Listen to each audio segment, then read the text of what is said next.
These new students at UCLAN's medical school are in their first month of learning how to be a doctor on a brand new course. So the medical school at UCLAN has existed for quite some time now, but only with postgraduate courses. This year we've got undergraduate students for the first time. They're keen to get going and they've come from countries all over the world. The undergraduate course has been set up with students from non-EU, non-UK, so basically all over the world except for the UK and in EU countries.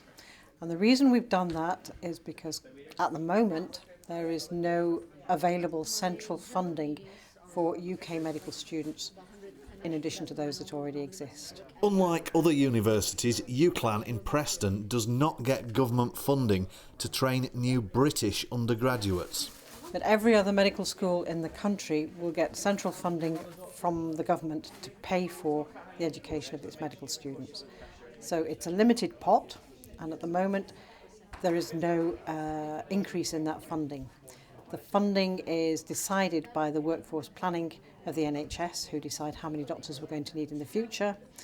And at the moment, they haven't yet decided to increase the numbers of medical students.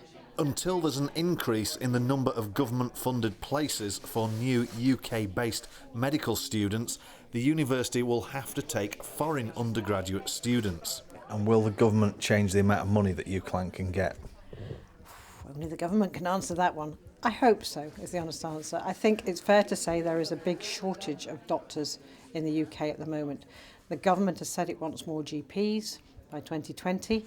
We can't currently fill all the training places for GPs, so we do need more. And how much money does it cost for a person to come here and train to be a doctor? Okay, a lot. To train a doctor costs a lot of money. It doesn't matter where you go, it costs a lot of money if you want a UK standard of education anyway. So for a student entering in 2016, the fees are $36,000 a year. So it's $36,000 a year for 5 years.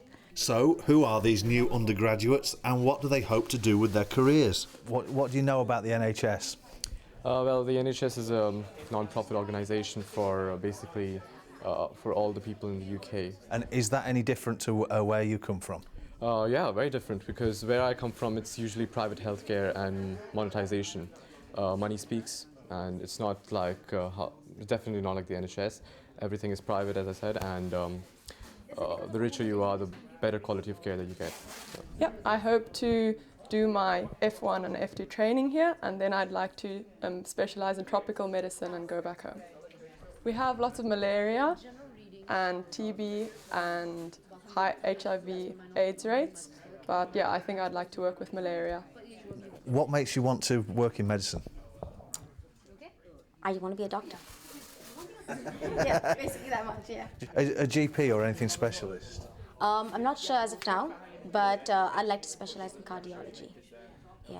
In 6 months' time, these students will be training on the wards of Lancashire hospitals. So if you've had an accident, they could be the ones patching you up. Roland Gent, that's Lancashire.